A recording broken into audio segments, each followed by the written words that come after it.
ক্লাসে আমরা জি এর মানের পরিবর্তনের দুইটা কারণ নিয়ে আলোচনা করছিলাম। একটা হচ্ছে ভূপৃষ্ঠ থেকে একটা নির্দিষ্ট উচ্চতায় গেলে জি এর মানের কিভাবে পরিবর্তন হয়, তার জন্য ইকুয়েশন কি হয়, গ্রাফ কেমন হয় সেটা দেখছিলাম। আর একটা হচ্ছে ভূপৃষ্ঠ থেকে এইচ গভীরতায় জি এর মানের পরিবর্তনটা কেমন হয় এবং তার জন্য জি এর মানের ভ্যারিয়েশনটা গ্রাফটা সেটা কেমন হয় কেন্দ্র থেকে দূরত্বের সাপেক্ষে, সেটা আমরা আলোচনা করছিলাম। তো আজকে আমরা জি এর মানের পরিবর্তনের লাস্ট যে কারণটা সেটা নিয়ে আলোচনা করব। তো সেইটা হচ্ছে পৃথিবীর আহ্নিক গতির জন্য জি এর মানের পরিবর্তন। তাহলে খাতা কলম বের করে নোট করে ফেলো, পৃথিবীর আহ্নিক গতির জন্য জি এর মানের পরিবর্তন। পৃথিবীর আহ্নিক গতির জন্য জি এর মানের পরিবর্তন। এখন দেখো, পৃথিবীর আহ্নিক গতির জন্য জি এর মানের বিভিন্ন বিন্দুতে, পৃথিবী পৃষ্ঠের উপর বিভিন্ন বিন্দুতে জি এর মানের পরিবর্তন হয়। পৃথিবী তার নিজ অক্ষে ঘুরতেছে, একবার ঘুরে আসতে কতক্ষণ সময় লাগে? 24 ঘন্টা। তাহলে 24 ঘন্টায় এক পাক ঘুরে আসতেছে, এই গতিটাকে, নিজ অক্ষে এই ঘূর্ণন গতিটাকে বলা হচ্ছে আহ্নিক গতি। এখন এই আহ্নিক গতির জন্য পৃথিবী পৃষ্ঠের উপর বিভিন্ন বিন্দুতে জি এর মান বিভিন্ন রকম হয়। এই যে জি এর মান বিভিন্ন রকম হচ্ছে, জি এর মানের যে পরিবর্তনটা হচ্ছে, এটা কেন হচ্ছে এই কারণটা খুঁজে আমরা বের করব এবং তারপরে দেখব জি এর মান পরিবর্তন হয়ে সেই পরিবর্তিত জি এর মানটা কিভাবে নির্ণয় করা যায়। এখন এই যে পৃথিবী পৃষ্ঠের উপর বিভিন্ন বিন্দুর অবস্থান যদি আমরা নির্ণয় করতে চাই, তাহলে আমাদের অক্ষাংশ লাগে। যেমন আমরা যদি পৃথিবী পৃষ্ঠের উপর বিভিন্ন বিন্দুর অবস্থান বলি, তাহলে এই যে বিভিন্ন অক্ষাংশে বলি, যেমন 30 ডিগ্রি অক্ষাংশ, 23 ডিগ্রি অক্ষাংশ, 80 ডিগ্রি অক্ষাংশ, এরকম বিভিন্ন অক্ষাংশে বিভিন্ন বিন্দুর অবস্থান বলি।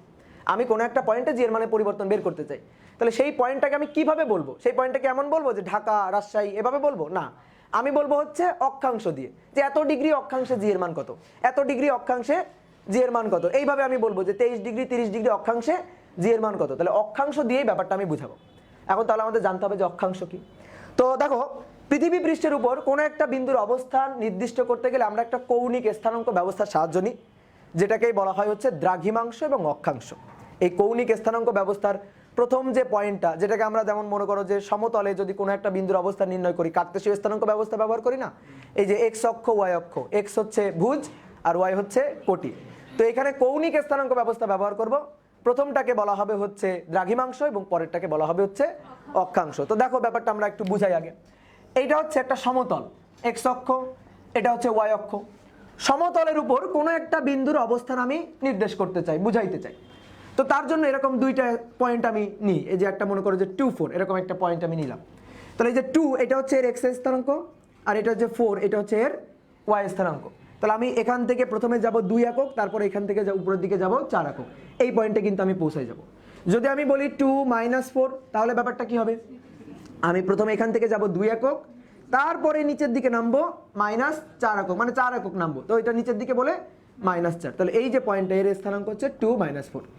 এই যে স্থানাঙ্ক ব্যবস্থা, অর্থাৎ ভুজ এবং কোটির মাধ্যমে এই যে স্থানাঙ্ক ব্যবস্থা কোনো একটা সমতলে, এটাকে বলা হচ্ছে কার্তেশীয় স্থানাঙ্ক ব্যবস্থা। এখন আমি তোমাকে বললাম, সাপোজ এইটা হচ্ছে একটা গোলক, এই গোলক পৃষ্ঠের উপর, এই গোলক পৃষ্ঠের উপর কোনো একটা বিন্দুর অবস্থান আমাকে নির্দেশ করে দাও। তো তুমি তখন এই কার্তেশীয় স্থানাঙ্ক ব্যবস্থা সমতলে যেটা আমরা ব্যবহার করি, এটা কি তুমি তখন ব্যবহার করতে পারবা? না, এটা ব্যবহার করতে পারবা না। কেন ব্যবহার করতে পারবা না? দেখো, আমি একটা কারণ বলি।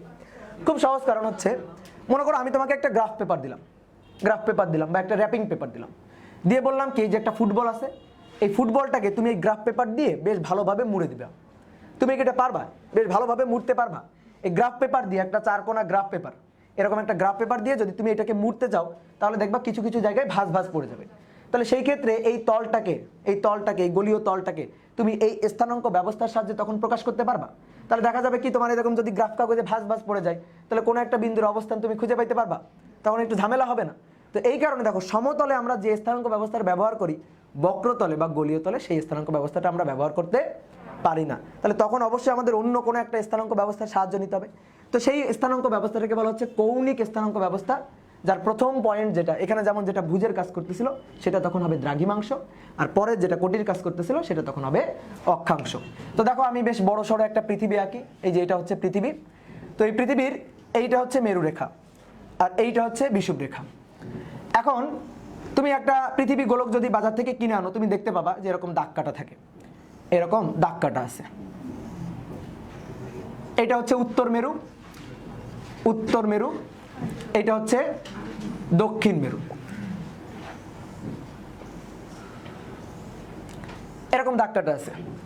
এই যে দাগগুলো, এই দাগগুলো কিন্তু গোলাকার, এরকম আর কি, যে এইটা হচ্ছে পৃথিবী, এর এই যে এই একটা দাগ, এই একটা দাগ, এই একটা দাগ, এরকম দাগ কাটা আছে। কিন্তু আমি এক পাশ থেকে দেখতেছি তো, এই কারণে ওই পেছনের পাশটা দেখতে পাচ্ছি না, জাস্ট সামনের পাশটা আমি দেখতে পাচ্ছি।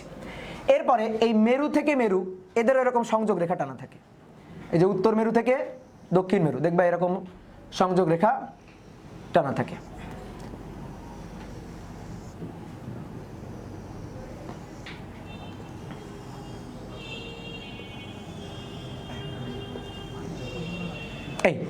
এটা হচ্ছে পৃথিবী। এখন এই পৃথিবীকে আমি মনে করো মাঝখান দিয়ে কাটলাম, এইভাবে মাঝখান দিয়ে কেটে ফেলছি।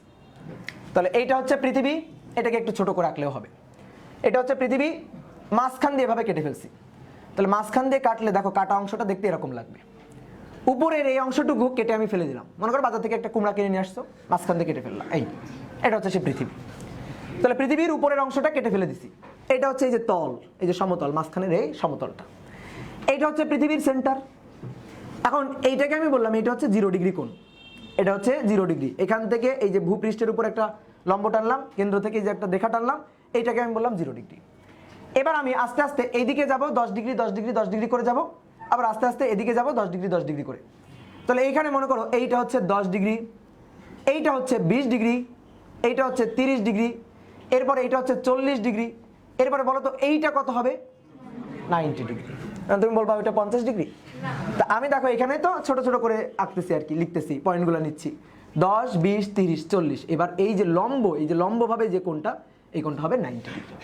এরপরে 100 ডিগ্রি 110 ডিগ্রি 120 ডিগ্রি এইভাবে করতে করতে এই পয়েন্টে যখন পৌঁছাবে সেটা হবে 180 ডিগ্রি। ঠিক একইভাবে এই দিকেও যাবে, এটা হচ্ছে 10 ডিগ্রি, এটা হচ্ছে 20 ডিগ্রি, এটা হচ্ছে 30 ডিগ্রি, এটা হচ্ছে 40 ডিগ্রি। এইভাবে এই যে পয়েন্টটা সেটা হবে 90 ডিগ্রি। এরপরে 100 110 120 130 এভাবে করতে করতে এই পয়েন্টে আবার কত? 180 ডিগ্রি। তাহলে আমি কি করলাম? পৃথিবীকে হরিজন্টালি কেটে ফেলছি, হরিজন্টালি এইভাবে কেটে ফেলছি, যে মাঝখান বরাবর এইভাবে কেটে ফেলছি। কেটে ফেলার পরে কেন্দ্র থেকে এই পয়েন্ট 0 ডিগ্রি। এবার আস্তে আস্তে দেখো হরিজন্টালি এইদিকে কৌণিক ডিসপ্লেসমেন্ট নিছি 10 ডিগ্রি 10 ডিগ্রি করে। এইদিকে এই যে 10 ডিগ্রি 20 ডিগ্রি 30 ডিগ্রি এইভাবে করে ঘুরে এই পর্যন্ত 180 ডিগ্রি। আবার এইদিকে 10 ডিগ্রি 20 ডিগ্রি 30 ডিগ্রি করে এভাবে ঘুরে এই পর্যন্ত হচ্ছে 180 ডিগ্রি। তো হরিজন্টাল প্লেনে এই যে আমি কোণগুলা নিছি এইগুলাকে বলা হচ্ছে দ্রাঘিমাংশ। তাহলে দ্রাঘিমাংশ দেখো একবার এদিকে আর একবার এদিকে। এখন আমি যদি তোমাকে বলি আমি 10 ডিগ্রিতে অবস্থান করতেছি, এই যে হরিজন্টাল প্লেনে এই যে কোণ আমি 10 ডিগ্রিতে অবস্থান করতেছি, তাহলে তুমি দুইটা পয়েন্ট পাবা। একটা পয়েন্ট হচ্ছে এইটা আর একটা পয়েন্ট হচ্ছে এইটা। এখন আমি তোমাকে নির্দিষ্ট করে বুঝাইতে চাই, তাহলে নির্দিষ্ট করে বুঝাইতে গেলে আমার এইভাবে বলতে হবে, দেখো এটা উত্তর এটা দক্ষিণ। তাহলে যদি এটা হয় পশ্চিম, এটা যদি পশ্চিম হয়, এটা হচ্ছে পৃথিবীর পূর্ব। তাহলে এইভাবে যদি কাটি তাহলে এই অংশটা চলে যাবে এই যে পূর্ব, আর এই অংশটা হবে হচ্ছে পশ্চিম। তাহলে আমি এবার বললাম যে আমি পূর্ব দিকে 10 ডিগ্রি আছি, তাহলে তুমি এই পয়েন্ট বুঝবা। যদি আমি বলি পশ্চিম দিকে আমি 10 ডিগ্রি ঘুরছি, তাহলে তুমি তখন এই পয়েন্ট বুঝবা। তাহলে এই যে কোন 10 ডিগ্রিতে আছি এটা নির্দেশ করার জন্য, এটা নির্দিষ্ট করে বলার জন্য আমার পূর্ব বা পশ্চিমের সাহায্য না লাগছে। বুঝতে পারছো? আমার পূর্ব বা পশ্চিমের সাহায্য না লাগছে। যদি আমরা সমতলে চিন্তা করতাম, মনে করো সমতলে এক্স অক্ষ ওয়াই অক্ষ এভাবে যদি চিন্তা করতাম, তাহলে এটা হচ্ছে এক্স অক্ষ ওয়াই অক্ষ। তাহলে এক্স অক্ষের এদিকে গেলে হচ্ছে প্লাস, এক্স অক্ষের এদিকে গেলে হতো মাইনাস। দেখো এদিকে প্লাস আমি আজীবনই প্লাস ডিরেকশনে যাব, এদিকে মাইনাস হলে আমি আজীবনই মাইনাস ডিরেকশনে যাব। কিন্তু এটা তো ঘূর্ণন ডিরেকশন, দেখো এই যে এই পাশ দিয়ে ঘুরে আবার ওই পাশ দিয়ে চলে আসতেছি। এই কারণে আমরা আর প্লাস মাইনাস বলবো না, আমরা বলবো এটা হচ্ছে পূর্ব দিকে ঘুরতেছি, এটা হচ্ছে পশ্চিম দিকে ঘুরতেছি। তাহলে এই যে পয়েন্টটা হরিজন্টালি এই যে 10 ডিগ্রি, এই যে পয়েন্টটা এটা হচ্ছে 10 ডিগ্রি পূর্ব দ্রাঘিমাংশ, আর এই যে পয়েন্টটা এটা হচ্ছে 10 ডিগ্রি পশ্চিম দ্রাঘিমাংশ। তাহলে হরিজন্টাল প্লেনে এই যে কৌণিক ব্যবস্থা, কৌণিক স্থানাঙ্ক ব্যবস্থাটা, এটাকে বলা হচ্ছে দ্রাঘিমাংশ। বোঝা গেল দ্রাঘিমাংশ কি? এখন তুমি দেখো তো পৃথিবী পৃষ্ঠের উপর সাপোজ এই পয়েন্টটা তুমি হরিজন্টাল কোণ দিয়ে বুঝাইতে পারবা? তুমি ওইখানে হরিজন্টাল কোণ দিয়ে পৌঁছাইতে পারবা? তুমি দেখো হরিজন্টাল কোণ দিয়ে পৌঁছাইলে এটা হচ্ছে 0 degree 10 degree 20 degree 30 degree 40 degree এইভাবে এই পর্যন্ত গিয়ে 90 ডিগ্রি, এই যে ঘুরে এই পর্যন্ত গিয়ে 90 ডিগ্রি। তোমার এই পয়েন্টে পৌঁছাইতে হবে। এই পয়েন্টে পৌঁছাইতে হলে তোমার এইভাবে উপরের দিকে উঠতে হবে না? এইভাবে উপরের দিকে উঠতে হবে না? তুমি যদি এইভাবে আসো 10 ডিগ্রি 20 ডিগ্রি করে 90 ডিগ্রি আসো, তুমি তো এখানে এসে বসে আসো, তোমার তো এখন এই পয়েন্টে পৌঁছাইতে হবে। তাহলে এই পয়েন্টে পৌঁছাইতে গেলে তোমার উপরের দিকে যাইতে হবে। আমি যদি বলি এই পয়েন্টে তোমার আসতে হবে, তাহলে এখানে আসার পরে তোমার নিচের দিকে আসতে হবে। তাহলে এই যে উপরে যাইতে গেলে অর্থাৎ উত্তর দিকে যাইতে গেলে, নিচে যাইতে গেলে অর্থাৎ দক্ষিণ দিকে যাইতে গেলে তোমার ভার্টিক্যাল একটা কোণ লাগবে। এই ভার্টিক্যাল এই যে কোণটা পৃথিবীর কেন্দ্র থেকে, সেটাকে বলা হচ্ছে অক্ষাংশ। তো সেই ব্যাপারটা এখন আমরা আঁকি। তাহলে এইটা হচ্ছে পৃথিবী, দেখো এটা হচ্ছে পৃথিবী। এই পৃথিবীকে এবার এই মাঝখান দিয়ে ভার্টিক্যালি কাটবো। তাহলে মাঝখান দিয়ে ভার্টিক্যালি কাটলে পৃথিবী দেখতে হবে হচ্ছে এরকম। এই যে তখন পৃথিবীটা দেখতে হবে এরকম। এই অংশটুকুকে কেটে আমি ফেলে দিছি, এই অংশটুকুকে কেটে ফেলে দিছি বাইরে। তাহলে এইটা হচ্ছে পৃথিবীর সেন্টার, এটা হচ্ছে 0 ডিগ্রি। উপরের দিকে দেখো 10 ডিগ্রি 20 ডিগ্রি 30 ডিগ্রি এইভাবে করে এই যে পয়েন্ট, এটা কত 90 ডিগ্রি। আবার এরপরে 110 120 130 এভাবে এই পয়েন্ট যেটা 180 ডিগ্রি। নিচের দিকেও তাই 10 ডিগ্রি 20 ডিগ্রি 30 ডিগ্রি এইভাবে করে এই যে পয়েন্ট, এটা হচ্ছে 90 ডিগ্রি। এভাবে 100 110 120 130 করে এই পয়েন্টটা আবার 180 ডিগ্রি। এখন আমি যদি বলি উপরের দিকে 10 ডিগ্রিতে আসি, তাহলে সেটা হবে হচ্ছে উত্তর দিকে 10 ডিগ্রি। তাহলে এই ব্যাপারটা এটা হচ্ছে উত্তর, আর এই যে নিচের দিকের ব্যাপারটা এটা হচ্ছে দক্ষিণ। তাহলে এই পয়েন্টটা হচ্ছে 10 ডিগ্রি উত্তর অক্ষাংশ, আর এই পয়েন্টটা হচ্ছে 10 ডিগ্রি দক্ষিণ অক্ষাংশ। তাহলে এই যে ব্যাপারটা আমরা বুঝাইলাম এই চিত্রে, সেটা হচ্ছে অক্ষাংশ। এবার তুমি দেখো এটা দিয়ে তুমি পশ্চিম আর পূর্ব দিকে যাইতে পারবা। এই ক্ষেত্রে হয় এদিকে নয়তো এদিকে। আমার হাতের এই কোণই চিন্তা করো পৃথিবীর সেন্টার, পৃথিবীর সেন্টার। তাহলে 0 ডিগ্রি হচ্ছে এইটা, 10 ডিগ্রি 20 ডিগ্রি 30 ডিগ্রি কোন দিকে, পশ্চিম দিকে। এইভাবে এইভাবে গিয়ে ঘুরে 180 ডিগ্রি। আবার 0 degree 10 degree 20 degree 30 degree 90 degree. আবার এইভাবে 110 120 এভাবে করতে করতে 180 ডিগ্রি। তাহলে এটা কোন দিকে ঘুরতেছি, পূর্ব দিকে। এই যে পূর্ব দিকে ঘুরতেছি। তাহলে আমি দেখো হরিজন্টাল প্লেনে যদি যাই, তাহলে হয় পশ্চিমে যাব নয়তো পূর্বে যাব। আমি উপরে নিচে যাইতে পারবো? তাহলে উপরে নিচে যাওয়ার সময় তখন হচ্ছে আমার অক্ষাংশ। এবার উপরে কত ডিগ্রি সেটা বুঝাই দিবে হচ্ছে উত্তর অক্ষাংশ, নিচে কত ডিগ্রি এটা বুঝাই দিবে হচ্ছে দক্ষিণ অক্ষাংশ। তাহলে এই দুইটার সমন্বিত স্থানাঙ্ক ব্যবস্থাটা দিয়েই আমি কিন্তু পৃথিবীর উপর কোনো একটা পয়েন্টের অবস্থান নির্দিষ্ট করতে পারবো। দুইটার সমন্বিত অবস্থা, এটা দিয়ে পশ্চিম পূর্ব ঘুরতে পারবো, হরিজন্টাল প্লেনে দৌড়ায় বেড়াতে পারবো, আর এটা দিয়ে ভার্টিক্যাল প্লেনে আমি দৌড়ায় বেড়াতে পারবো। তাহলে এই দুইটা যদি একসাথে করি, তাহলে আমি যে কোনো জায়গায় পৃথিবীর যে কোনো পৃষ্ঠে যে কোনো অবস্থানে যাইতে পারবো। কথাটা বোঝা গেল? তাহলে এবার দেখো এই চিত্রে একটু খেয়াল করো, এটা ছিল 0 ডিগ্রি 10 ডিগ্রি 20 ডিগ্রি করে এদিকে। আবার একইভাবে এই যে এটা হচ্ছে 10 degree 20 degree 30 degree 40 degree dot dot dot, এটা কত 90 ডিগ্রি। ঠিক আছে, তাহলে এইটা হচ্ছে পূর্ব, এটা ছিল পশ্চিম। পূর্ব দ্রাঘিমাংশ পশ্চিম দ্রাঘিমাংশ। এবার আসো উপরে অক্ষাংশ। তাহলে এটা হচ্ছে 10 ডিগ্রি উত্তর অক্ষাংশ, 20 ডিগ্রি উত্তর অক্ষাংশ, 30 ডিগ্রি উত্তর অক্ষাংশ, 40 ডিগ্রি, এটা 90 ডিগ্রি। আবার নিচের দিকে 10 degree 20 degree 30 degree 40 degree 90 degree. এখন দেখো আমি যদি তোমাকে বলি যে একটা উড়োজাহাজ সাপোজ হারাই গেছে, কোন পয়েন্টে হারাই গেছে, 10 ডিগ্রি 20 ডিগ্রিতে হারাই গেছে। তুমি পৃথিবীর উপর কয়টা পয়েন্টে গিয়ে, মনে করো একটা রেস্কিউ টিম আমি ওখানে পাঠাবো, যে একটা উড়োজাহাজ মনে করো যে এই পয়েন্টে বিধ্বস্ত হয়েছে, একটা উড়োজাহাজ এই পয়েন্টে যে এত ডিগ্রি এত ডিগ্রি এত ডিগ্রিতে গিয়ে বিধ্বস্ত হয়েছে, এত ডিগ্রি দ্রাঘিমাংশ এত ডিগ্রি অক্ষাংশতে গিয়ে বিধ্বস্ত হয়েছে। তুমি কয়টা পয়েন্টে গিয়ে হাজির হবো বলো তো? 4টা পয়েন্টে। আমি যদি রেস্কিউ টিমকে এই কথাটা বলি, তাহলে তারা 4টা পয়েন্টে গিয়ে হাজির হবে। কিভাবে? প্রথমে 10 ডিগ্রি এদিকে যাবে, 10 ডিগ্রি এভাবে যাবে, তারপরে 20 ডিগ্রি উপরে এখানে উঠবে, 10 ডিগ্রি এদিকে যাবে, 20 ডিগ্রি এখানে উঠবে, 10 ডিগ্রি এদিকে যাবে, 20 ডিগ্রি এখানে, 10 ডিগ্রি এদিকে যাবে, 20 ডিগ্রি এখানে, 4টা পয়েন্টে গিয়ে। কিন্তু আমি যদি এইভাবে বলি, দেখো খেয়াল করো, এইভাবে যদি বলি যে 10 ডিগ্রি পূর্ব দ্রাঘিমাংশ 20 ডিগ্রি উত্তর অক্ষাংশ, এইভাবে যদি বলি, ঠিক আছে, পু দ্রা অ উ অ, এভাবে যে পূর্ব দ্রাঘিমাংশ উত্তর অক্ষাংশ, তাহলে এবার দেখো একটা পয়েন্টে গিয়ে হাজির হবে। আগে কেমন হচ্ছিল, এই যে এটা সেন্টার 10 ডিগ্রি 20 ডিগ্রি, এই একটা পয়েন্ট চিন্তা করে, যে কোনোই হচ্ছে পৃথিবীর সেন্টার, 10 ডিগ্রি 20 ডিগ্রি এই একটা পয়েন্ট, 10 ডিগ্রি 20 ডিগ্রি এই একটা পয়েন্ট নিচের দিকে, 10 ডিগ্রি 20 ডিগ্রি এই একটা পয়েন্ট নিচের দিকে। তাহলে এরকম 4টা পয়েন্ট। কিন্তু এবার দেখো এবার কয়টা, এবার কয়টা, 10 ডিগ্রি পূর্ব দ্রাঘিমাংশ, তাহলে পূর্ব দিকে যাবো, এটা হচ্ছে পূর্ব, 10 ডিগ্রি পূর্ব যাব, তারপরে এইভাবে এই যে ভার্টিক্যালি এইভাবে উঠবো হচ্ছে 20 ডিগ্রি উত্তর, এই যে উপরের দিকে উত্তর অক্ষাংশ। তাহলে তখন একটা পয়েন্টে গিয়ে হাজির হওয়া যাবে। বোঝা গেল ব্যাপারটা? তাহলে দেখো এই অক্ষাংশ এবং দ্রাঘিমাংশের সাহায্যে কোনো একটা পৃষ্ঠের মানে পৃথিবী পৃষ্ঠের উপর কোনো একটা বিন্দুর অবস্থান নির্দিষ্ট করা যায় এবং ওই অবস্থানে আমি জি এর মানটা বের করতে চাই। এটা হচ্ছে আজকের কাজ। তো এই যে জি এর মানটা বের করার জন্য অবশ্যই অক্ষাংশ দ্রাঘিমাংশ এই ব্যাপারটাকে আমাদের ভালো করে বুঝতে হবে। এবং এটা বোঝার আরেকটা কারণ হচ্ছে জি এর মান অক্ষাংশ ভেদে চেঞ্জ হয়। অর্থাৎ তুমি উপরে না নিচে, উপরে গেছো নাকি নিচে গেছো, এর উপর ভিত্তি করে যে কোনটা সেটা অক্ষাংশ, এর উপর ডিপেন্ড করে জি এর মানটা চেঞ্জ হয়। বাট দ্রাঘিমাংশের উপর কিন্তু জি এর মানটা ডিপেন্ড করে না। আমরা যখন জি এর মানের পরিবর্তনের সূত্রটা দেখব, তো সেখানে আমরা দেখতে পারবো যে জি এর মানের পরিবর্তনের সূত্রে জি এর মানের এই পরিবর্তনটা বের করতে গেলে এই যে অক্ষাংশ এই কোণটা আমাদের লাগে, দ্রাঘিমাংশ কোণটা আমাদের লাগে না। তো আমি একটা চিত্রে অক্ষাংশ দ্রাঘিমাংশ দুইটাকেই একই সাথে একটু বুঝাই দিতে যাচ্ছি। তো এটা হচ্ছে পৃথিবী, দেখো এইটা হচ্ছে হরিজন্টাল প্লেনটা, এই যে বিষুব রেখা হরিজন্টাল প্লেনটা, তো এইটা ছিল হচ্ছে 0 ডিগ্রি, এটা হচ্ছে পৃথিবীর সেন্টার। তাহলে এই দিকে এই যে হরিজন্টালি এই যে কোণটা, বলো এটা কি অক্ষাংশ না দ্রাঘিমাংশ? এই যে এটা হচ্ছে দ্রাঘিমাংশ, দ্রাঘিমাংশকে এটাকে আমরা থেটা দিয়ে প্রকাশ করি। এরপর আমি উপরে উঠতে চাই, উপরে এই পয়েন্টে যাইতে চাই। তাহলে এই পয়েন্টে যদি যাই তাহলে পৃথিবীর কেন্দ্রের সাথে আমি এই যে ভার্টিক্যালি যে কোণটা তৈরি করতেছি, এই যে পৃথিবীর কেন্দ্রের সাথে ভার্টিক্যালি এই যে কোণটা তৈরি করতেছি, এই কোণটা হচ্ছে অক্ষাংশ, এটাকে বলা হয় ল্যামডা। অক্ষাংশকে আমরা ল্যামডা দিয়ে প্রকাশ করি। তাহলে থেটা হচ্ছে দ্রাঘিমাংশ, দ্রাঘিমাংশ, আর ল্যামডা হচ্ছে অক্ষাংশ। তাহলে এই পয়েন্টের স্থানাঙ্ক যদি আমি কোণের মাধ্যমে লিখি তাহলে কিভাবে লিখব? এটা হচ্ছে থেটা, থেটা ল্যামডা। আগে আমরা কি এক্স ওয়াই দিয়ে লিখতাম না? তাহলে এবার কি লিখব? Theta lambda. হরিজন্টালি কতক্ষণ, ভার্টিক্যালি কতক্ষণ। তাহলে এই পয়েন্টে এই যে অক্ষাংশ দ্রাঘিমাংশের সাহায্যে ওই পয়েন্টের অবস্থান আমি নির্ণয় করতে পারবো এবং ওই পয়েন্ট অর্থাৎ ল্যামডা অক্ষাংশে জি এর মানটা কত হয়, জি এর মানের পরিবর্তনটা কেমন হয়, এটাই এখন আমরা একটু বের করতে চাই। তো প্রথমে আমরা আগে অক্ষাংশ দ্রাঘিমাংশ ব্যাপারটা ভালো করে বুঝে নিলাম।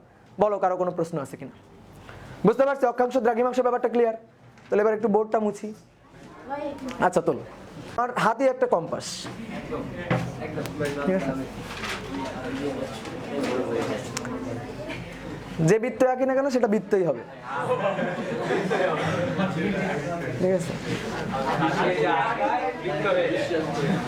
হ্যাঁ হ্যাঁ, আমি হাত দিয়ে যা আঁকাই তা বৃত্ত হয়ে যায়।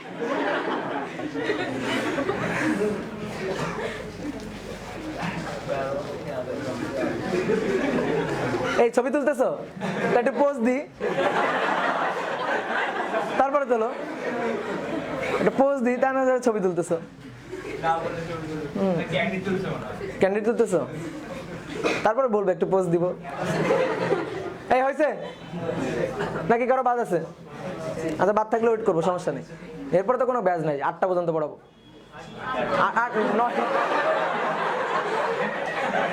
9টা পর্যন্ত পড়াবো, সমস্যা নেই, রিল্যাক্সে।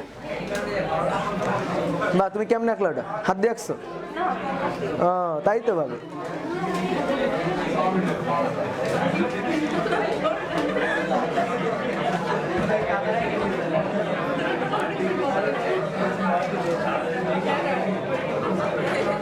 আচ্ছা হয়েছে সবার নাকি?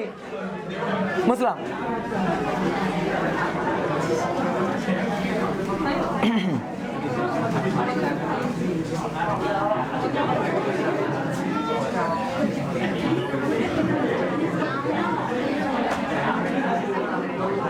এই এবার আমার সাথে, এইবার আমার সাথে কথা, নিজেদের মধ্যে আর কোনো কথা নেই। শোনো এবার, এখন তো আমরা চাচ্ছি যে একটা নির্দিষ্ট বিন্দুতে অর্থাৎ ল্যামডা অক্ষাংশে, অক্ষাংশকে কি দিয়ে প্রকাশ করছি? ল্যামডা দিয়ে। তো একটা ল্যামডা অক্ষাংশে জি এর মানের পরিবর্তনটা বের করতে চাই এবং পরিবর্তিত জি কত হবে সেটা দেখতে চাই। তো একটা পৃথিবী তাহলে আঁকি আগে, যে এইটা হচ্ছে পৃথিবী, এই পৃথিবীর উপর এইটা হচ্ছে একটা বিন্দু। আবার মানে কি, এখন তো পৃথিবী খালি আঁকতে হবে, শুরু হইলো কেবল। এইটা হচ্ছে এই যে এখানে পৃথিবী পৃষ্ঠের উপর এম ভরের একটা বস্তু আছে। এখন পৃথিবী তো নিজ অক্ষে ঘুরতেছে, এই যে পৃথিবী যখন নিজ অক্ষে ঘুরবে ওমেগা কৌণিক বেগ নিয়ে ঘুরবে। এই পৃথিবী নিজ অক্ষে ঘূর্ণন বেগটা এটা তুমি বের করতে পারবা? এই যে নিজ অক্ষে ঘূর্ণন বেগ ওমেগা, এটা বের করতে পারবা? খুবই সহজ। ওমেগা ইকুয়াল টু, আমরা এখানে একটু বের করে রাখি, 2 pi divided by T. 2 pi divided by T, একবার ঘুরে আসতে কত সময় লাগে? সেটা হচ্ছে পর্যায়কাল। তাহলে 24 ঘন্টা, এটাকে এসআই এককে সেকেন্ডে দিব, তাহলে গুণ দিব 3600। হিসাব নিকাশ করবা, করলে দেখবা 7.27 ইন্টু 10⁻⁻5 রেডিয়ান পার সেকেন্ড, এটা হবে। এটা হচ্ছে ওমেগার মান। এখন এই ওমেগা কৌণিক বেগটা আমরা বের করছি। এই কৌণিক বেগ নিয়ে খুবই সামান্য, কিন্তু এই কৌণিক বেগ নিয়ে পৃথিবী নিজ অক্ষে ঘুরতেছে। তাহলে পৃথিবী যদি নিজ অক্ষে ঘোরে, পৃথিবীর উপর অবস্থিত সকল বস্তুই একটা নির্দিষ্ট বৃত্তাকার পথে ঘুরতেছে না? যেমন এখানে এম ভরের বস্তুটা, পৃথিবী যদি এভাবে নিজ অক্ষে ঘুরতে থাকে, এম ভরের বস্তুটা এরকম একটা বৃত্তাকার পথে ঘুরতেছে না? এই যে এরকম একটা বৃত্তাকার পথে ঘুরতেছে। এখন এইটা হচ্ছে পৃথিবীর সেন্টার, এইটা হচ্ছে বিষুবরেখা। ওই পয়েন্টের অবস্থান যদি আমি নির্দেশ করতে চাই, তাহলে আমার এভাবে বুঝাইতে হবে, এই যে ল্যামডা অক্ষাংশে, দেখো এটা ভার্টিক্যাল কোণ না, তাহলে এই কোণটা কি? অক্ষাংশ, ওই পয়েন্টের অক্ষাংশ। এখন ল্যামডা অক্ষাংশে এই পয়েন্টে অভিকর্ষ ত্বরণের মান কত হয়, এটাই আমরা বের করতে চাইতেছি, এটাই হচ্ছে আমাদের কাজ। তো দেখো এই পয়েন্টে এম ভরের যে বস্তুটা আছে, সেই বস্তুটা যে বৃত্তাকার পথে ঘুরতেছে, সেই বৃত্তাকার পথের রেডিয়াসটা হচ্ছে ছোট হাতের আর, যেখানে পৃথিবীর রেডিয়াসটা হচ্ছে বড় হাতের আর। এই যে এই রেডিয়াসটা, এই বৃত্তাকার পথের রেডিয়াসটা, এটা হচ্ছে ছোট হাতের আর, আর পৃথিবীর যে ব্যাসার্ধটা সেটা হচ্ছে বড় হাতের আর।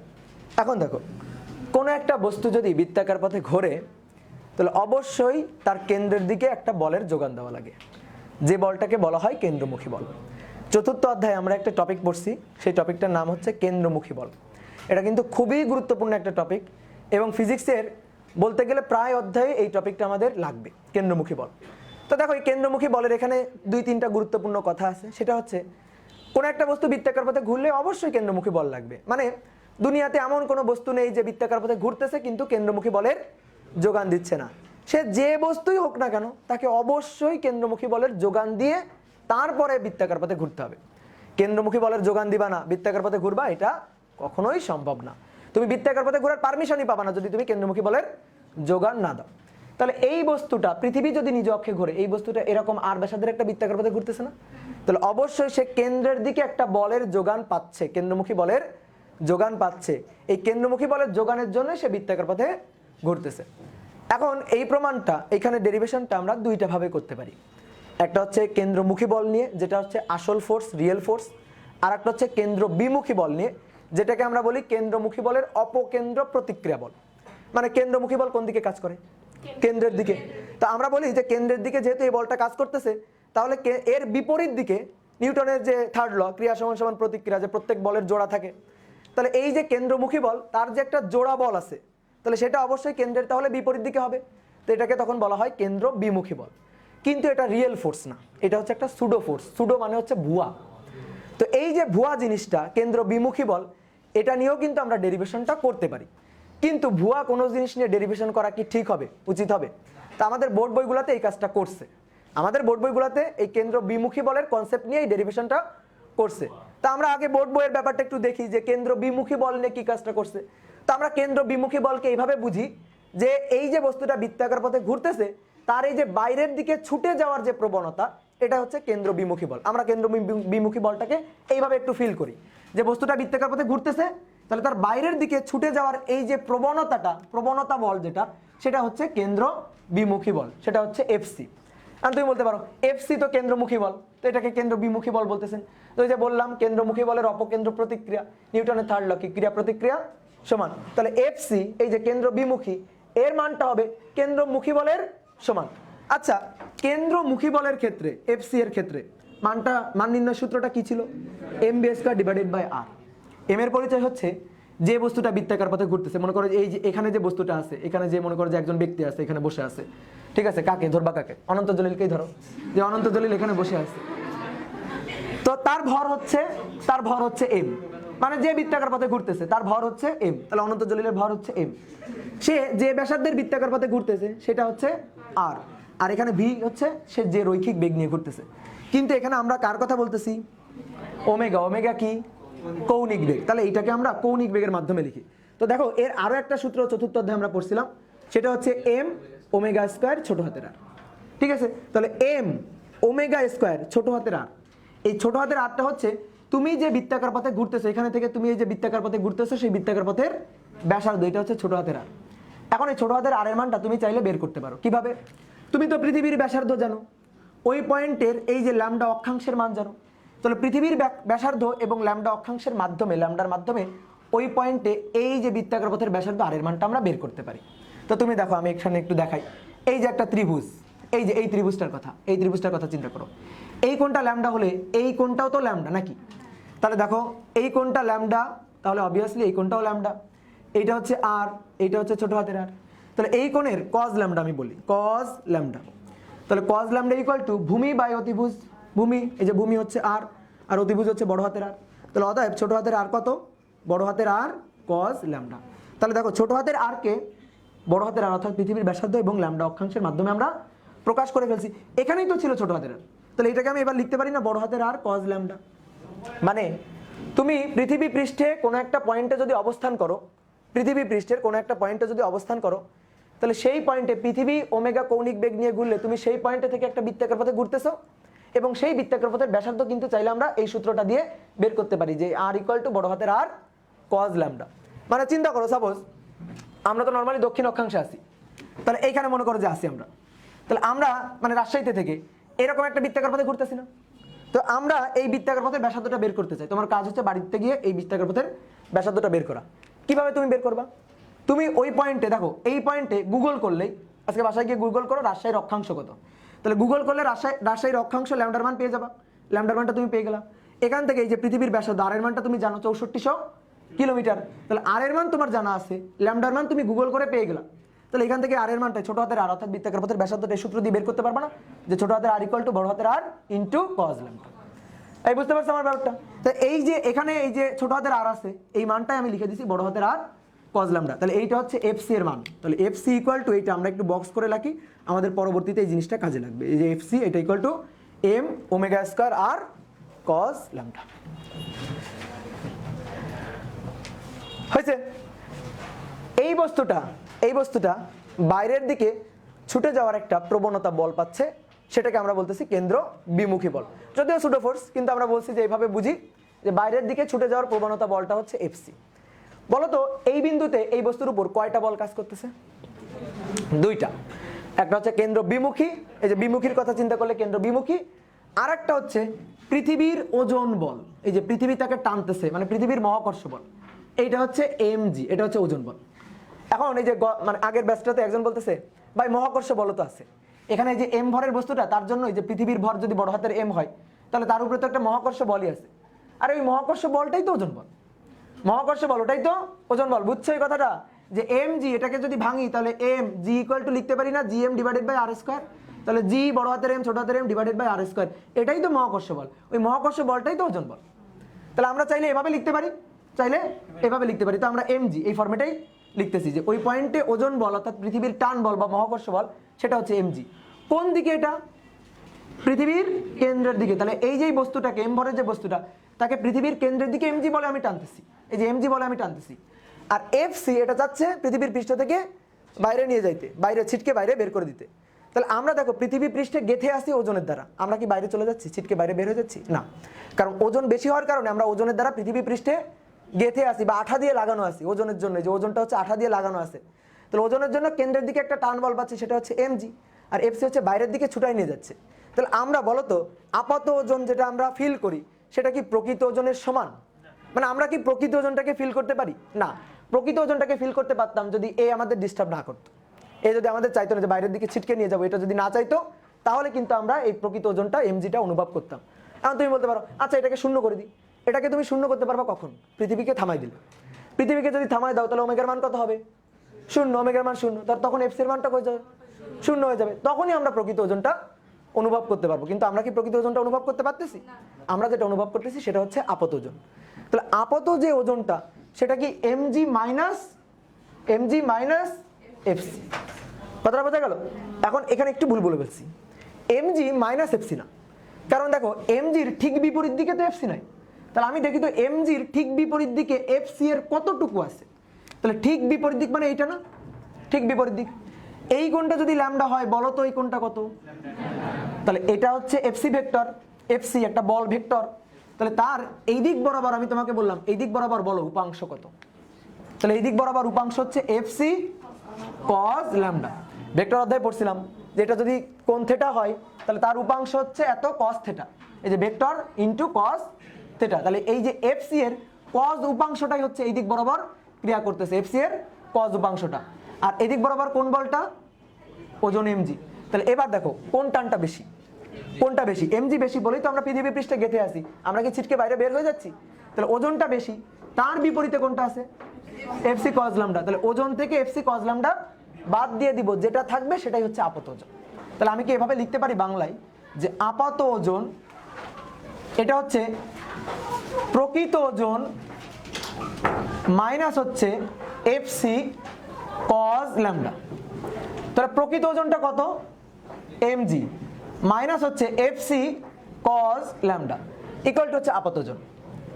এখন দেখো ওজন মানে কি, এম আর জি এর গুণফল। আচ্ছা ভর কি আমার চেঞ্জ হয়? ভর তো চেঞ্জ হয় না, কি চেঞ্জ হয়, জি চেঞ্জ হয়। তাহলে আমি যদি বলি আপাত ওজন অর্থাৎ ওজন চেঞ্জ হচ্ছে, তার মানে আলটিমেটলি চেঞ্জ হচ্ছে কি, অভিকর্ষ ত্বরণ জি। তাহলে এখানে যে আপাত ওজন এটাকে আমি তাহলে লিখবো এম জি ড্যাশ, কারণ এম তো চেঞ্জ হয় না, চেঞ্জ হয় কে, জি ড্যাশ। আমাদের টার্গেট কি ছিল, ওই পয়েন্টে এই যে আপাত অভিকর্ষ ত্বরণ জি ড্যাশের মানটাই বের করা, এটাই ছিল আমাদের টার্গেট। তাহলে দেখো এখানে আমরা লিখতেছি M G dash equal to M G. কিভাবে আমি জি ড্যাশের মানটা পাইতাম, এমটাকে বাদ দিয়ে দিলে কোনোভাবে, এই এমটাকে কিভাবে বাদ দিতে পারি এটাই এখন দেখবো। তাহলে এমটাকে বাদ দিচ্ছি, দেখো এফসি কজ ল্যামডা, এফসি এর মান অলরেডি এখানে বের করে রাখছি, M omega square R cos theta. তাহলে এখানে sorry cos lambda, M omega square R cos lambda into আরেকটা কজ ল্যামডা, একবারে লিখবো ইনটু আরেকটা কজ ল্যামডা, তাহলে এখানে কি হবে কজ স্কয়ার ল্যামডা। এইবার দেখো এম এম এম কাটাকাটি, তাহলে অতএব G dash equal to G minus omega square R cos square lambda. এটাই হচ্ছে ওই পয়েন্টে অভিকর্ষ ত্বরণ, পরিবর্তিত অভিকর্ষ ত্বরণ নির্ণয়ের সূত্র। তাহলে ওই পয়েন্টে পরিবর্তিত অভিকর্ষ ত্বরণ জি ড্যাশের মান এটা বের করতে গেলে কি কি জিনিস আমার জানা লাগবে, কি কি জিনিস জানা লাগবে, প্রকৃত জি এর মান জানা লাগবে, যেটা আমরা গড় মান চিন্তা করি 9.8 এটা আমার জানা লাগবে। ওমেগার মান জানা লাগবে, ওমেগা তো কনস্ট্যান্ট, এই যে বের করে রাখছি ওমেগা কনস্ট্যান্ট, এটা আমার জানা লাগবে। পৃথিবীর ব্যাসার্ধ জানা লাগবে, পৃথিবীর গড় ব্যাসার্ধ 6400 কিলোমিটার, এটাও আমি জানি। তাহলে দেখো এতটুকু কিন্তু সবার জন্য কনস্ট্যান্ট, পৃথিবী পৃষ্ঠের উপর প্রত্যেকটা পয়েন্টে কিন্তু জি ওমেগা স্কয়ার আর এটা সেম। চেঞ্জ হবে কোনটা, এই যে ল্যামডার মানটা চেঞ্জ হবে, কোনটা ল্যামডার মানটা। এক একটা বিন্দুতে অক্ষাংশের মান এক এক রকম। মনে করো ঢাকার অক্ষাংশ আমি জানি না কত, সে দ্যাট ঢাকার অক্ষাংশ যদি হয় 23 ডিগ্রি, রাজশাহীর যে অক্ষাংশ এটা মনে করো হলো 27 ডিগ্রি, তাহলে ল্যামডার মান চেঞ্জ হচ্ছে এবং সেই সকল পয়েন্টে ল্যামডার মান চেঞ্জ হওয়ার কারণে জি ড্যাশের মানটাও চেঞ্জ হয়ে যাচ্ছে, অভিকর্ষ ত্বরণ চেঞ্জ হয়ে যাচ্ছে। তো আমরা এই সূত্র ব্যবহার করে ওই পয়েন্টের অভিকর্ষ ত্বরণটা বের করতে পারবো, বুঝতে পারছো?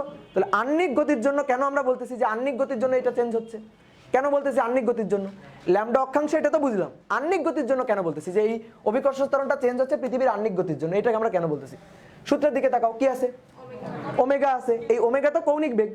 যদি পৃথিবী থেমে থাকতো, যদি এর কোনো আহ্নিক গতি না থাকতো, তাহলে ওমেগার মানটা হইতো 0। তাহলে ওমেগার মান যদি 0 হয়, টোটাল পার্টটা 0, তাহলে তখন জি ড্যাশ ইকুয়াল টু কত হইতো, তাহলে তখন কি আর জি কমে যাইতো? এই যে এই পরিবর্তিত জিটা এটা প্রকৃত জি এর সমান হইতো। এই কারণে আমরা বলতেছি আহ্নিক গতির জন্য এটা চেঞ্জ হচ্ছে, বুঝতে পারছো কথাটা? তাহলে এই যে সূত্র দিয়ে আমরা ওই পয়েন্টে অভিকর্ষ ত্বরণ বের করতে পারবো, ক্লিয়ার?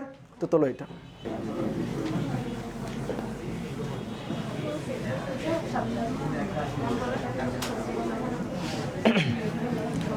আচ্ছা এবার বেশ মনোযোগ দিয়ে খেয়াল করো, এতক্ষণ আমরা তো করলাম সেই সুডো ফোর্সটা দিয়ে, কেন্দ্র বিমুখী দিয়ে, এটা তো করা আসলে উচিত হয়নি। কোনটা দিয়ে করা উচিত, কেন্দ্রমুখী দিয়ে করা উচিত। এই যে এখানে যেভাবে ক্যালকুলেশনটা করছিলাম, এটা তোমরা এই যে ইন্ডিয়ান সিলেবাসের যদি বই দেখো বা ইউরোপিয়ান কান্ট্রিগুলার যদি 12 ক্লাসের বা 11 ক্লাসের সিলেবাস দেখো, সেই বইগুলোতে কিন্তু এইসব ধানাই পানাই করা নাই। এগুলা এই যে বাংলাদেশের স্টুডেন্টের লেভেল বুঝে যে এরা সহজে খাইতে পারবে এটা, এই কারণে এটা দেওয়া আছে। কিন্তু আসলে এই জিনিসটা করা উচিত হয়নি, কারণ এই সুডো ফোর্স নিয়ে একটা ঠিকঠাক ডেরিভেশন তো প্রমাণ করা উচিত না। তাহলে আমাদের আসলে ঠিকঠাক শেখা উচিত। এবং ঠিকঠাক কিভাবে করা যাবে, কেন্দ্রমুখী বলের কনসেপ্টটা চিন্তা করলে। এই কেন্দ্রমুখী বল কোন দিকে ক্রিয়া করবে, পৃথিবীর কেন্দ্রের দিকে। তাহলে সেই কাজটা আমরা করি। এইটা হচ্ছে পৃথিবী, এই যে পৃথিবী, এই পৃথিবী পৃষ্ঠের উপর এটা হচ্ছে এম ভরের একটা বস্তু, ঠিক আছে? হ্যাঁ এই সূত্রটা না, এই সূত্রটা ঠিক ছিল কিন্তু ভুলভাবে আসছিল। সূত্রটা ঠিক বানাইছি কিন্তু ভুলভাবে আসছে। আচ্ছা এই যে পৃথিবী ওমেগা কৌণিক বেগ নিয়ে ঘুরতেছে, আচ্ছা কথা বলো না, এটা হচ্ছে সেন্টার। এই পয়েন্টে এই যে কোণটা, এইটা হচ্ছে সেই ল্যামডা অক্ষাংশ। পৃথিবী যদি ঘোরে নিজ অক্ষে, তাহলে এই বস্তুটা এটাও আর ব্যাসার্ধের একটা বৃত্তাকার পথে ঘুরবে, এই যে বৃত্তাকার পথের ব্যাসার্ধ এটা হচ্ছে আর। এখন এখানে আমরা জানি যে কোনো একটা বস্তু বৃত্তাকার পথে ঘুরলে অবশ্যই তাকে কেন্দ্রমুখী বলের যোগান দিতে হবে, কেন্দ্রমুখী বলের যোগান ছাড়া সে বৃত্তাকার পথে ঘুরতে পারবে না। এটা হচ্ছে মেইন কথা। কেন্দ্রমুখী বলের যোগান দাও, বৃত্তাকার পথে ঘোরো। কেন্দ্রমুখী বলের যোগান দিচ্ছ না, বৃত্তাকার পথে তুমি ঘুরতে পারবা না। এটা হচ্ছে মেইন কথা। তাহলে এই বস্তুটা একে জিজ্ঞেস করো, এই যে এম ভরের বস্তুটাকে জিজ্ঞেস করো যে ও বৃত্তাকার পথে ঘুরতেছে কিনা। উত্তর হচ্ছে হ্যাঁ, ও বৃত্তাকার পথে ঘুরতেছে। বস্তু কিভাবে বলবে? আচ্ছা, অনন্ত জলিলটা চিন্তা করো, অনন্ত জলিল। ঠিক আছে, যে অনন্ত জলিল, অনন্ত জলিল তো বলতে পারবে, ঠিক আছে। তাহলে হ্যাঁ, ও তো আবার সব অসম্ভবকে সম্ভব করে ফেলবে। আচ্ছা দেখো, ওকে যদি আমি জিজ্ঞেস করি বৃত্তাকার পথে ঘুরতেছে কিনা, ও বলবে হ্যাঁ ঘুরতেছে। তাহলে তখন আমি শিওর হয়ে যাবো যে বৃত্তাকার পথে যেহেতু ঘুরতেছে, অবশ্যই কেন্দ্রের দিকে সে একটা বলের যোগান দিয়েই ঘুরতেছে। এই যে কেন্দ্রের দিকে বলটা, কেন্দ্রের দিকে এই যে বলটা, এটাই হচ্ছে কেন্দ্রমুখী বল এফসি। এখন এটাকে দেখো আমি খুব ছোট করে আঁকছি। এই কেন্দ্রমুখী বলটা এখানে কিন্তু খুবই সামান্য, এই কারণে দেখো এই যে ভেক্টরটাকে ছোট করে আঁকা হয়েছে। এর উপর আর কোনো বল কি কাজ করতেছে? হ্যাঁ, ওজন, অবশ্যই ওজন কাজ করতেছে। তাহলে সেই ওজনটা কাজ করতেছে কোন দিকে? পৃথিবীর কেন্দ্রের দিকে। এটা হচ্ছে ওজন বল এমজি। এখন খেয়াল করো, কেন্দ্রমুখী বলের কনসেপ্টটা যখন আমি পড়াই তখন বলছিলাম এমনি এমনি কেন্দ্রমুখী বল তৈরি হয় না। ওই ক্ষেত্রে যে বস্তুটা বৃত্তাকার পথে ঘুরতেছে, ওই ক্ষেত্রে এমন কোনো না কোনো বল থাকবে যে বলটা কেন্দ্রমুখী বলের যোগান দিবে। সেটা হতে পারে ঘর্ষণ বল, সেটা হতে পারে সুতার টান বল, সেটা হতে পারে মহাকর্ষ বল, তড়িৎ বল, এরকম যে কোনো বলই হতে পারে। তো এই ক্ষেত্রে কেন্দ্রমুখী বলের যোগান দিবে। এখন আমি দেখব এখানে এই বস্তুর উপরে আর কোনো বল আছে কিনা। দেখতেছি হ্যাঁ, ওজন বল আছে। তাহলে এই বস্তুটাকে কেন্দ্রমুখী বলের যোগান দিতে হলে কে দিবে? তাহলে ওজন দিবে। তাহলে ওজনটা হচ্ছে এমজি, তাহলে তার একটা অংশ হচ্ছে কেন্দ্রমুখী বলের যোগান দিবে। এখন পুরাটুকু কি দিবে? ওজনের পুরাটুকু কি কেন্দ্রমুখী বলকে দিয়ে দিবে? পুরাটুকুই যদি কেন্দ্রমুখী বলকে দিয়ে দিত, তাহলে আমি আর ওজনহীন, মানে ওজন ওর অনুভব করতাম না, আমি তখন ও নিজেকে ওজনহীন অনুভব করতাম। ঠিক আছে, এটা হচ্ছে কথা। তো দেখো এই ব্যাপারটা আমি একটু বুঝাই। এখানে এই যে প্রকৃত ওজন, এটা হচ্ছে এমজি, এটা হচ্ছে প্রকৃত ওজন। এই প্রকৃত ওজন এমজি, এই হচ্ছে কেন্দ্রমুখী বলের যোগান দিবে। ধরো এর ভান্ডারে, এর পকেটে আছে হচ্ছে 500 টাকা ধরলাম আমি।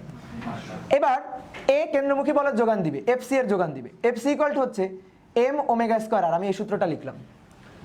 এখন মনে করো যে কেন্দ্রমুখী বলের যোগান লাগবে হচ্ছে 200 পরিমাণ, 200 টাকা লাগবে, 200 একক লাগবে। তাহলে এ এমনি এমনি তো তৈরি হবে না, কেউ না কেউ ওকে যোগান দিবে। তো ওর এই যে 200 পরিমাণ লাগবে, এ কার কাছ থেকে টেনে নিয়ে আসবে? এই যে ওজন এমজির কাছ থেকে টেনে নিয়ে আসবে। তাহলে এমজির ভান্ডারে আছে কত? ও তখন এখান থেকে 200 টেনে নিয়ে আসলো। তাহলে এবার এমজির ভান্ডারে কি আর 500 থাকলো? তাহলে এমজির ভান্ডারে তখন থাকলো কত? 300। তাহলে সেটা কি আর ওজন? প্রকৃত ওজন। তাহলে সেটা কেমন ওজন? আপাত ওজন। তাহলে এইটা হচ্ছে আপাত ওজন। আপাত ওজন, এই আপাত ওজন যেটা, সেটাকে আমরা বলতেছি এম জি ড্যাশ। আপাত ওজন মানে এম এর তো চেঞ্জ নাই, তাহলে চেঞ্জ কার? জি এর। তাহলে সেইটা হচ্ছে জি ড্যাশ। এইবার দেখো তুমি প্র্যাকটিক্যালি একটা কথা চিন্তা করো। যদি এমন হয় পৃথিবীর কৌণিক বেগটা বাড়তে থাকে, পৃথিবী ঘুরতেছে, কৌণিক বেগটা বাড়তেছে, বাড়তে থাকলে তুমি নিজেকে হালকা অনুভব করতে থাকবা নাকি ভারী অনুভব করতে থাকবা? হালকা অনুভব করবে। এটা কিন্তু কমন সেন্স অ্যাপ্লাই করলে আমরা বুঝি যে পৃথিবীর কৌণিক বেগ যদি বেড়ে যায় তাহলে মনে হবে যেন হালকা হয়ে যাচ্ছি।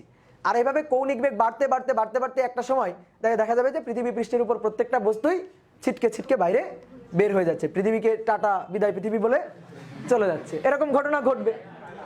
এটা আমরা প্র্যাকটিক্যাল সেন্স দিয়ে বুঝতে পারতেছি, আমাদের সেন্স দিয়ে এই জিনিসটা বুঝতে পারতেছি, কমন সেন্স অ্যাপ্লাই করে বুঝতে পারতেছি। ম্যাথমেটিক্যালি দেখি তো ঘটনাটা সত্যি কিনা। এই যে ওমেগার মানটা, ঘূর্ণন বেগ বাড়ানো মানে কি? ওমেগার মানটা বাড়া। ওমেগার মান যদি বেড়ে যায়, এফসি এর মান বাড়বে। এফসি এর মান যদি বেড়ে যায় তাহলে এখানে আরো বেশি লাগবে। ধরো যে এখানে 400 লাগবে।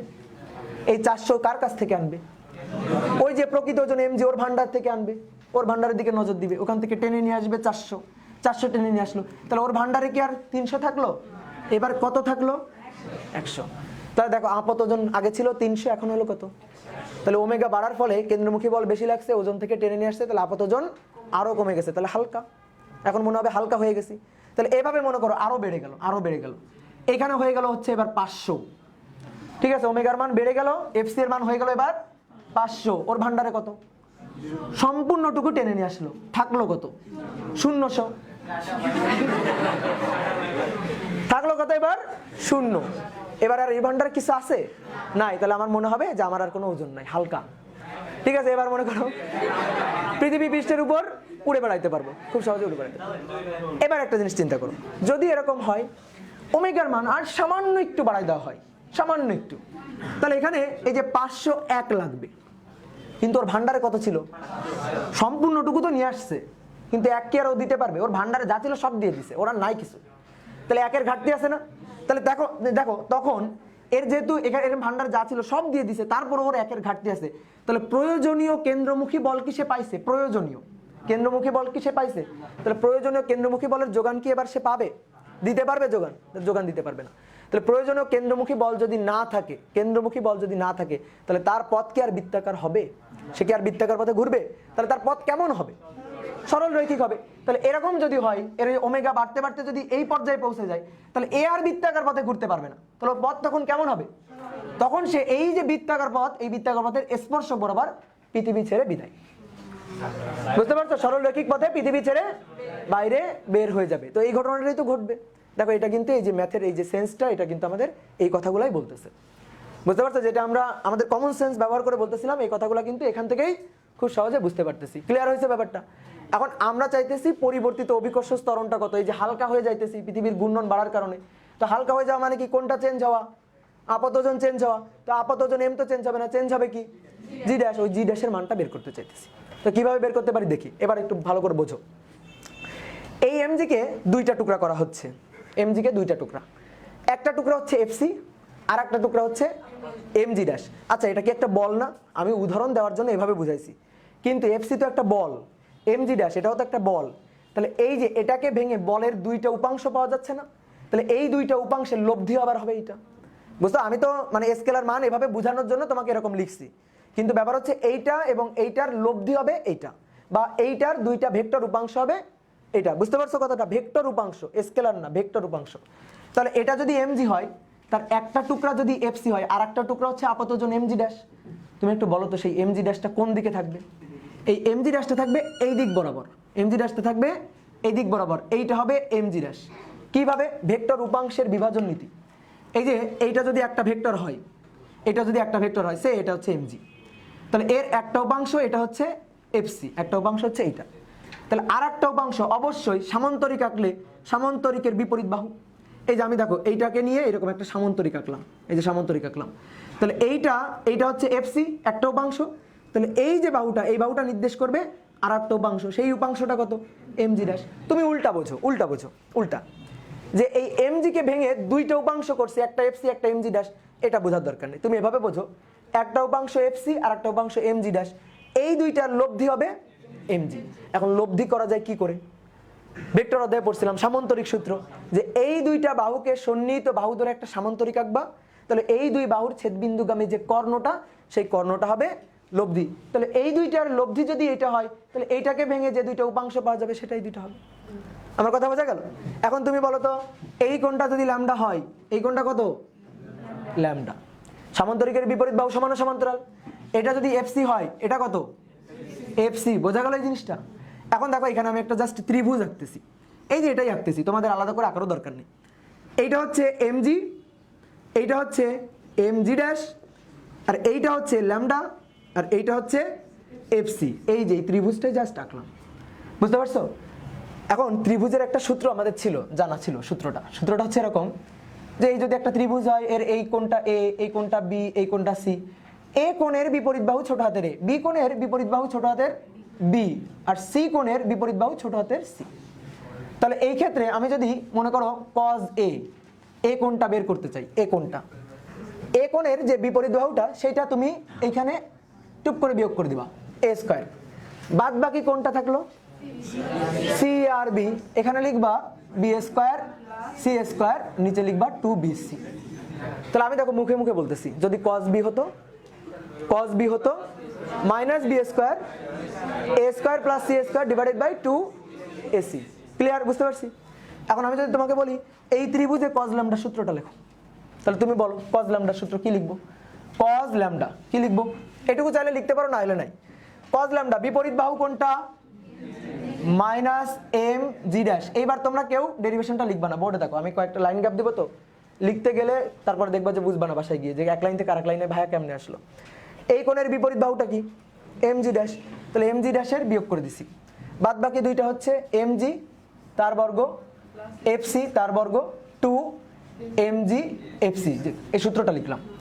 কোনাকুনি গুণ করে দাও, একবারে কোনাকুনি গুণ করব। 2 mg fc, fc এর মানে এই যে এখানে বের করা আছে m omega square r cos lambda, m omega square r cos lambda, আর একটা cos ল্যামডা আছে না, তাহলে একবারে লিখবো cos স্কয়ার ল্যামডা। ওকে, এটা equal to m square g square plus fc square না, fc এর মান হচ্ছে এইটা, বলো m square omega to the power 4 r square cos square lambda, বোঝার কাজ শেষ, এবার just derivation, minus m square g dash square, target ছিল g ড্যাশের মান বের করা, তোর সাথে m স্কয়ার আছে না, ওকে বিদায় করো আর সমীকরণ থেকে, এই সমীকরণ থেকে আগে m স্কয়ারকে বিদায় করো, এই যে বিদায় m স্কয়ার m আর m মিলে m স্কয়ার, বিদায় m বাদ। এটা আমি তো মান বের করতে চাই, এটাকে দেখো মাইনাস আছে, এটাকে ধরে এই পাশে নিয়ে আসো, ধরে এই পাশে নিয়ে আসলে plus g dash square equal to এখানে কি আছে g স্কয়ার প্লাস এখানে কি আছে omega to the power 4 r square cos square lambda, এইটাকে ওই পাশে নিয়ে যাও, minus 2 g omega square r cos square lambda. এখন দেখো ওমেগার পাওয়ার কত, এখানে 4, ওমেগার যে মানটা আমরা বের করছিলাম, এই যেখানে আসো, ওমেগার যে মানটা বের করছিলাম 10 two the power -5, 10 two the পাওয়ার -5 অনেক কম, এর উপরে যদি 10 টু দি পাওয়ার -5 তার উপরে যদি মানে পাওয়ার যদি 4 নেওয়া হয়, ওমেগাকে যদি টু দি পাওয়ার 4 করা হয়, তাহলে এইটা অনেক ক্ষুদ্র হয়ে যাবে না, এই যে ওমেগা টু দি পাওয়ার 4 এটা জিরোর খুবই কাছাকাছি, এটা তো গত ক্লাসেও বলছিলাম, তাহলে এটা যদি জিরোর খুবই কাছাকাছি হয়, তার সাথে যদি r square cos square lambda দুনিয়াদারি যাই গুণ হোক না কেন, এটা কত হবে, খুবই কাছাকাছি, জিরোর খুবই কাছাকাছি, বুঝতে পারছো? বাসায় গিয়ে হিসাব করে দেখো যে জিরোর পরে কতগুলা জিরো আছে, মানে 0 পয়েন্ট তারপরে কতগুলা জিরো আছে, তো এটাকে আর নেওয়ার দরকার আছে, বাদ, ওখানে ফেলে দাও। তাহলে এবার থাকবে g dash square equal to g square minus 2g omega square r cos square lambda, ছোট হয়ে আসতেছে না? আমাদের টার্গেট কি g ড্যাশের মান বের করা, এর উপরে কি আছে 2 আছে, তাহলে g dash square equal to একটা কাজ করে এখান থেকে g স্কয়ার কমন নিয়ে নাও আগে, 1 minus 2 omega square r cos square lambda, তুমি তো g স্কয়ার কমন নিছো, কিন্তু এখানে কয়টা g আছে, একটা g, তাহলে ওই একটা g কমন নিয়ে এখানে নিচে আবার g দিয়ে ভাগ, কথাটা বুঝতে পারছো? এবার মিলাও g square into 1 divided by g, কাটাকাটি করে একটা g থাকবে। এখন তোমার কাজ ছিল কি g ড্যাশের মান বের করা, তাহলে এবার দেখো এখানে আমি একটা লাইন গ্যাপ দিচ্ছি, বর্গমূল করব, g ড্যাশের মান বের করতে চাই, রুট করব, তাহলে যে রুট করলে এটা মুছে যাবে, রুট করলে এটাও মুছে যাবে। এখন এর উপরে পাওয়ার তো ছিল 1, তাহলে রুট এইটা, তো সেই রুটকে এভাবে লিখতেছি হাফ, বুঝতে পারছো? রুটকে এভাবে লিখলাম, এটা হচ্ছে হাফ। এবার g ড্যাশ এইটা ইকুয়াল টু g 1 মাইনাস এই যে এইটা টু দি পাওয়ার সামথিং। এখন আমরা একটা সূত্র জানতাম, দেখো কত ক্লাসও লিখছি, 1 plus X to the power n, এটা equal to 1 plus N X plus n minus 1 factorial to X square plus dot dot dot dot, জানি না একটা সূত্র, দ্বিপদী ধারার বিস্তৃতির সূত্র, ওই কাজটা এবার এখানে করব। দেখো এখানে সূত্রে কি আছে প্লাস, এখানে কি আছে মাইনাস, তাহলে আমরা একটা কাজ করি, চিন্তা করি, মনে মনে চিন্তা করি, এখানে প্লাস আছে, তাহলে এইটা এই যে এইটুকু, এই পুরো এইটুকুকে ধরি x, এইটুকুকে ধরি n, এবার সূত্র বসাই খালি দেখে তাহলে g 1 প্লাস nx, n এর মান কত হাফ, x এর মান কত minus 2 omega square r cos square lambda divided by plus dot dot dot dot dot. এবার দেখো 2 আর 2 কাটাকাটি, ঠিক আছে, অতএব g ড্যাশ ইকুয়াল টু, একবারে লিখি, g এর সাথে 1 গুণ করলে g, এই যে মাইনাস মাইনাস g কাটাকাটি, তাহলে omega square r cos square lambda, এই হচ্ছে সেই কাঙ্ক্ষিত সূত্র, এটা হচ্ছে ভূপৃষ্ঠের ওই পয়েন্টে অভিকর্ষ ত্বরণের মান নির্ণয়ের সঠিক সূত্র। এখন দেখা যাচ্ছে কি কাকতালীয়ভাবে আগে যেভাবে করছিলাম ওই সূত্র আর এই সূত্র একই রকম। এখন কথা হচ্ছে সূত্রের ডেরিভেশন তুমি কেমনে করলে ওটা তার দরকার নেই, এবার হচ্ছে চুপি চুপি কথাবার্তা, কি দরকার, কি দরকারটা কি, সূত্রটা দরকার, এই হচ্ছে সেই সূত্র, ঠিক আছে, এই হচ্ছে সেই সূত্র। এবার তোমরা একটু বোর্ডে থাকো, একটা প্রশ্নের উত্তর দিবা, দেখি তোমাদের মধ্যে কেউ উত্তর দিতে পারো কিনা। আমরা জানতাম যে আমরা পৃথিবীর কেন্দ্রের দিকে আকর্ষিত হই, এটা জানতাম না যে পৃথিবীর কেন্দ্রের দিকেই আমরা আকর্ষিত হই। তুমি এবার একটু চিন্তা ভাবনা করে বলো তো, আসলেই কি আমরা পৃথিবীর কেন্দ্রের দিকে মানে পুরাপুরি পৃথিবীর কেন্দ্রের দিকে আকর্ষিত হই? একটু ভাবনা চিন্তা করে বলো। তাহলে যদি না হই তাহলে কোন দিকে আকর্ষিত হই? এই যে চিত্রের দিকে থাকো। যদি পৃথিবী না ঘুরতো তাহলে আর আমার এই কেন্দ্রমুখী বলের যোগান দেওয়া লাগতো না, তাহলে ওজন ওজনই থাকতো, ওজন আর আপত ওজন হতো না। তাহলে তখন আমি কেন্দ্রের দিকে আকর্ষণটা অনুভব করতাম। কিন্তু পৃথিবী তো ঘুরতেছে, তাহলে কেন্দ্রমুখী বলের যোগান দেওয়া লাগতেছে। তাহলে কেন্দ্রমুখী বলের যদি যোগান দেওয়া লাগে, কেন্দ্রমুখী বলের যদি যোগান দেওয়া লাগে, তাহলে এমজি তো আর প্রকৃত এমজি নাই, চেঞ্জ হয়ে গেছে, সেটা হয়ে গেছে এমজি ড্যাশ। এই এমজি ড্যাশটা ভেক্টর যোগের ত্রিভুজ বিধি মতে বা সামান্তরিক বিধি মতে এই এমজি ড্যাশ কি আর কেন্দ্রের দিকে কাজ করতেছে? কেন্দ্র থেকে কিছুটা সরে কাজ করতেছে না? তাহলে আমরা আসলে পুরাপুরি পৃথিবীর কেন্দ্রের দিকে আকর্ষিত হই না, কেন্দ্র থেকে একটু দূরে আকর্ষিত হই। এই বুঝতে পারছো? তাহলে এইটা ছিল হচ্ছে আজকের ক্লাস। নেক্সট আবার হবে।